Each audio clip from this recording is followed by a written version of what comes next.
Semina Verbi. La semence du Verbe dans le cœur des hommes et des femmes d'aujourd'hui.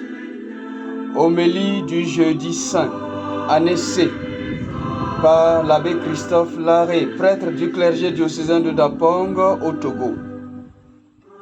La première lecture est tirée du livre de l'Exode au chapitre 12, versets 1 à 8 et les versets 11 à 14.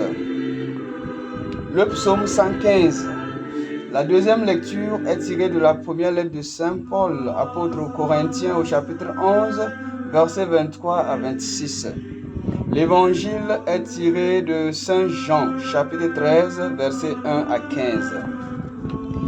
Bien-aimés du Seigneur, la célébration de la scène du Seigneur, dans son expression simple, qui est le repas de Jésus avec ses disciples et le lavement des pieds, traduit deux grands caractères ou traits principaux de notre Dieu, à savoir l'amour et l'humilité. Dans les textes écoutés, que ce soit le repas de Pâques des fils d'Israël ou la scène que rapporte Saint Paul dans sa lettre aux Corinthiens, nous y voyons la raison qui sous-tend est le mémorial. Mémorial de quoi donc? Dans la première lecture, Dieu qui libère son peuple veut que celui-ci se souvienne éternellement de cette action salvifique que lui Dieu a faite. Voilà pourquoi il en fait une recommandation. Je cite, « Ce jour-là sera pour vous un mémorial. Vous en ferez pour le Seigneur une fête de pèlerinage. C'est un décret perpétuel. D'âge en âge, vous la fêterez. » Fin de citation. De même, en racontant le dernier repas du Seigneur, Saint Paul rapporte que Jésus en a fait une recommandation pour perpétuer cela. Faites cela en mémoire de moi, dit-il. Il y a là un mystère à percer, car s'il s'agissait d'un simple repas, il n'y aurait pas nécessité d'en instituer comme une obligation, puisque tout être mange, et il en irait de soi que les disciples continuent par manger. Donc, il ne s'agit pas d'un simple repas. En demandant d'en faire un mémorial, Jésus demande simplement qu'ils le mettent au centre de leur vie, même malgré son absence physique. Il se fait présent autrement en leur présentant un morceau de pain et une coupe de vin comme son corps et son sang. Cela peut paraître ridicule, mais Jésus avait d'avance préparé ceux-ci par le discours sur le pain de vie en Jean chapitre 6, où il se montre comme le pain de vie donné pour que le monde ait la vie. En effet, en ce chapitre 6 de Saint Jean, le mystère de l'Eucharistie se comprend pleinement en ceci que Jésus a d'abord nourri une grande foule, plus de 5000 hommes, sans compter les femmes et les enfants. Ensuite, il leur présente sa propre chair à manger en leur disant que c'est le vrai pain. Ces mêmes personnes qui ont dégusté les pains ordinaires ne sont plus restées quand Jésus a commencé par parler de son corps à lui, qui est la vraie nourriture. Le pain ordinaire était un moyen pour amener à comprendre l'effet que le vrai pain produira, à savoir donner la vie. Si l'on mange pour se maintenir en santé et en vie, Dieu juge bon de passer par ce même canal pour offrir la vie éternelle en donnant son propre corps à manger et son sang à boire. Dans ce geste, ce qui se manifeste est bien entendu le sacrifice de soi, le don de soi que Dieu utilise comme expression de son amour immense pour nous. Souvenons-nous, il n'y a pas de plus grand amour que de donner sa vie pour ceux qu'on aime. Jean chapitre 15, verset 13. Jésus l'a réalisé pour nous. Ce corps et ce sang qu'il donne en ce jour sont les mêmes qu'il va livrer demain vendredi saint sur la croix. ce qui se passe sous les espèces du pain et du vin se réalise de façon visible par sa propre mort sur la croix. Donc, c'est le même mystère qui est célébré sous des formes diverses, le mystère de l'amour de Dieu. Dans l'Évangile, Saint Jean précise que, je cite, « Sachant que l'heure était venue, Jésus, ayant aimé les siens qui étaient dans le monde, les aima jusqu'au bout. » Fin de citation. Voilà pourquoi, bien-aimés, pendant le repas, c'est-à-dire pendant le moment où il leur donnait son corps et son sang comme nourriture, il leur ajoute une autre marque de ce même amour qui est l'humilité.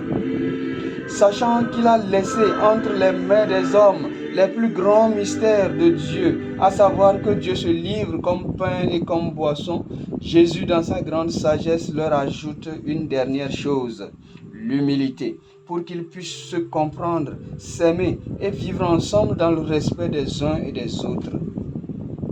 Dieu se laisse dans la main des hommes. Voilà un drame incompréhensible qui, sans cette dose d'humilité de la part de l'homme, peut entraîner une déification de l'homme, c'est-à-dire que l'homme cherche à mettre la main sur la place de Dieu. L'homme cherche à occuper la place de Dieu s'il n'y a pas d'humilité dans la réception de ce sacrement. Jésus dit alors, « Si moi, Maître et Seigneur, je vous lave les pieds, vous aussi, vous devez vous laver les pieds les uns aux autres. » Fin de citation. Autrement dit, si moi, Jésus, votre Maître et Seigneur, je me suis livré pour vous, je me suis donné à vous comme nourriture et de surcroît, je vous lave vos pieds comme si j'étais un esclave, eh bien, vous n'avez pas d'autre choix que d'en faire autant, si vraiment vous voulez marcher à ma suite. Voilà, bien-aimés du Seigneur, les dernières recommandations du Maître qui part pour un long voyage. Il veut garder la paix et la cohésion dans sa maison pendant son absence. En cette nuit, en cette soirée, nous sommes au rendez-vous de cette scène, de ce dernier repas avec le Seigneur. Mais en fait, de véritables derniers repas, il nous offre un repas éternel auquel nous participons tous les jours pour certains, tous les dimanches pour d'autres et quelques rares fois pour beaucoup. La fréquence à la participation eucharistique est donc moins une question morale qu'une expression de la façon dont nous avons compris ce que Jésus a fait la nuit où il fut livré. Si je viens rarement, cela veut dire que je ne respecte pas le Maître puisqu'il en a fait un mémorial, une action perpétuelle et quotidienne dans sa recommandation. Bien-aimés du Seigneur, je sais combien nous sommes respectueux du Saint-Corps et du Saint-Sang du Christ dans nos diverses manières de les recevoir. Deux choses à ne pas oublier, l'attitude et le cœur qui reçoit. Dans nos attitudes donc, pour aller à la Sainte Table, comment nous habillons-nous pour venir à la communion? Comment marchons-nous vers le Maître pour recevoir la vie? De nos jours, nous pensons plus à la mode et au regard des autres sur nous à l'église qu'à se disposer pour recevoir le Christ. Lui, le Seigneur, vient à notre rencontre et nous y allons comme des vendeurs de charme, en étant plus préoccupés à notre sens, à notre présentabilité extérieure. On est distrait à l'Eucharistie comme si cela concerne uniquement que Dieu. Ça le regarde, disent certains. Et pourtant, c'est pour nous qu'il s'est livré. La présence réelle dans le morceau de pain et dans la coupe de vin est la marque de la toute-puissance de Dieu. Mais que de difficultés à croire à ce mystère. On doute comme si l'on savait des choses qui ont déjà échappé à ce Dieu. Et pourtant, même pour venir dans le monde, il nous a déjà surpris en naissant autrement que les hommes. Non pas de l'union conjugale entre l'homme et la femme, mais sous l'action de l'Esprit Saint, c'est-à-dire par sa propre force. Ainsi, ce n'est sans embâche pas sa réelle présence dans un morceau de pain et dans une coupe de vin qui pourrait ébranler notre conviction par rapport à ce Dieu qui agit par amour. C'est cela même sa nature, son identité. Une autre forme de présence réelle de notre Dieu est aussi le visage du pauvre et du malheureux. Matthieu 25, verset 40. Là, Jésus se présente en s'identifiant aux pauvres pour dire que s'il se donne par amour pour le monde, il peut se faire pauvre pour voir si le monde va venir à son secours. J'étais nu et vous ne m'avez pas habillé. J'avais faim et vous ne m'avez pas donné à manger.